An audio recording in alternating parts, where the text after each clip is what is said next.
Hello, my name is Natalie Wharton, and I'm a third year medical student at Florida International University, and I will be talking about the DASH diet today. So, what is the DASH diet? Good question. The DASH diet stands for Dietary Approaches to Stop Hypertension, also known as DASH, and it aims to reduce your blood pressure by lowering how much salt you eat and incorporating more healthy foods into your diet. It is high in fiber, and it can even help lower your cholesterol and help your blood sugar levels overall. This diet is supported by medical research that has been shown to lower blood pressure up to 14 points for the upper number, also known as systolic blood pressure. The DASH diet has a lot of fruits and vegetables and can even help you with weight loss too, if that's something you're interested in. It is low in processed foods. However, you can still choose to eat processed foods. They just recommend that if you do, to aim for less than 5% of your daily sodium level, also known as salt, by checking nutrition labels. So a common question that people have when starting any new diet is, how much should I be eating? While calories do matter, they are not the whole focus of this diet. The DASH diet aims to give you a well-balanced, nutritious diet, and calories come into play based on your nutritional needs and your activity level. So for instance, if you walk more than 3 miles a day or do other similar activities, you would be considered as active, and this would be the far right column over here. For most of us, we're considered sedentary if we walk less than 1 mile a day and we get most of our activity from working around the house and doing chores. And that would be this far left column over here. And so the point of this is if you're looking to lose weight, you need to burn more calories than you eat. And if you're looking to gain weight, you need to eat more calories than you're burning. So for simplicity's sake, we're gonna pretend that somebody needs a 2,000 calorie diet, which is the most common for all nutritional labels and things that you'll see at the store. And so we'll pretend that our patient is someone that is 29 years old and lives a sedentary lifestyle like most of us. And that's how we're gonna play out the rest of the DASH diet presentation, is based on a 2,000 calorie diet. And you can reference this chart later as you're planning your own DASH diet meals and how many serving sizes you need. So what can I eat on the DASH diet? Another really good question. You can eat a wide variety of foods on the DASH diet. It's really more of a healthy lifestyle change than a strict diet per se. For a 2,000 calorie diet, you should be eating about 6 to 8 servings throughout the day of grains, such as whole grain bread, brown rice, and oatmeal spread throughout your different meals. A note about the serving sizes is that rice, which is really common in South Florida, is only a half a cup of cooked rice, which is typically a lot less than we're served at a restaurant or are used to. On the next slide, I'll show you some examples on how to estimate serving sizes if you can't measure them yourself. Grains are important in your diet because they give you a lot of energy and fiber that helps you feel full. Other examples are shown, but notice how the DASH diet has slightly more grains, but then an equal serving of fruits and vegetables that make up over half of your meals of your day. And so if you think about a plate, and when you're going to sit down to eat, half of your plate should be fruits and vegetables. That's a good way to help think about the DASH diet. A note on sweets. You can still have sweets on the DASH diet, but the key is to not eat too many. Try to not have more than 5 sweets in a week, and keep in mind that the real serving sizes of a sweet is a lot smaller than we think, such as only a cup of lemonade or half a cup of sorbet, or only a tablespoon of sugar. So when you're thinking about what kind of sweets you like to enjoy, and if you're still going to enjoy them, make sure that the serving sizes is more true to what it should be. And so this is what I was talking about. If you can't measure your own serving sizes, let's say you're out at a restaurant, you can use your hand to estimate. The best way to do it is to be exact and to measure while you're cooking, but if you can't, this works too. So for a nice leafy green salad, aim for 1 fist. If you take your fingers and ball them up into a fist, that would represent about a cup. However, if you're out somewhere and you're going to have a side of cooked broccoli, you can take your hand, flip it over like you're making a bowl, like you're going to catch some water in your hand, and that's a cupped hand. And if you fill your hand up that way, that would be about half a cup. And so what else can you eat? Another really good question.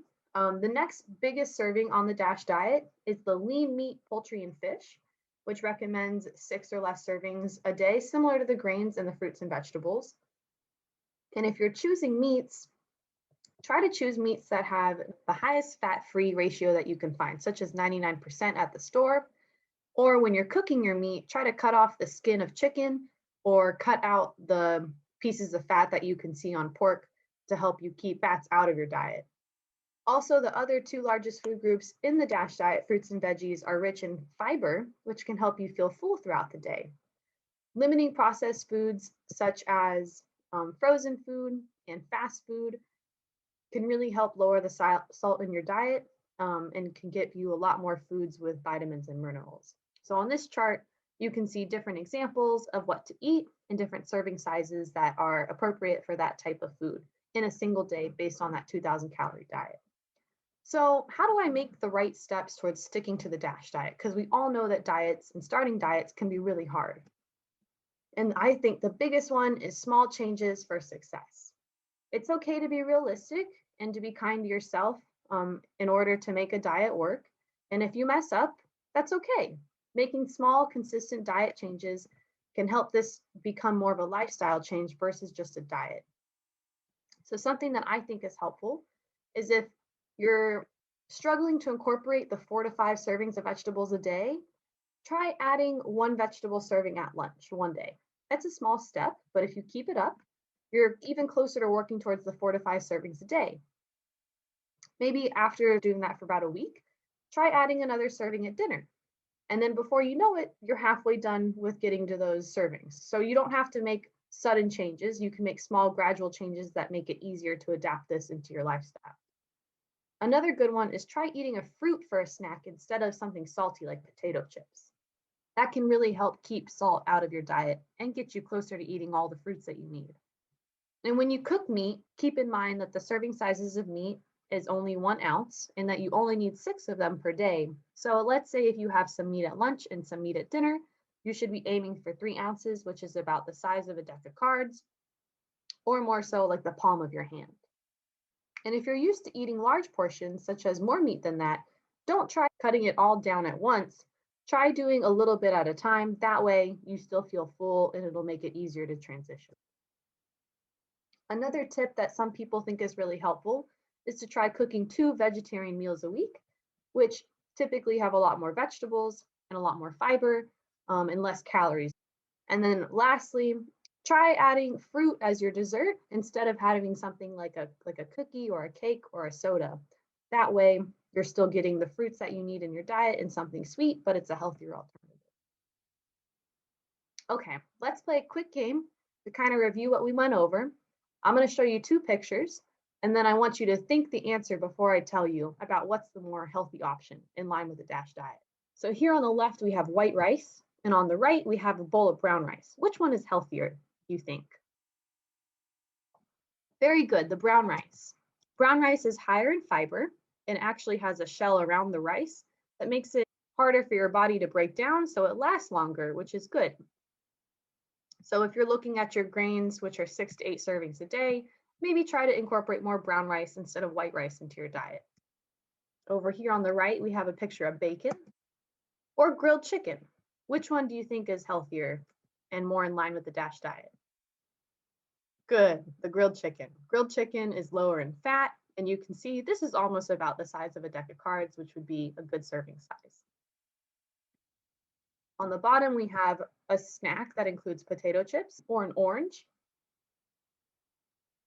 Very good. The orange is a healthier option, helps you get one of your 4 to 5 servings of fruits, and doesn't have any salt in it compared to potato chips. And lastly, do you think it would be better to cook with some olive oil over here on the left or some butter over here on the right? Good, olive oil. And that's more of a hard one, but if you aim for cooking with olive oils is usually healthier than cooking with fats such as butter or lard. And here are our references, and that wraps up the DASH diet presentation. And I hope you have a great day. Thanks for listening in.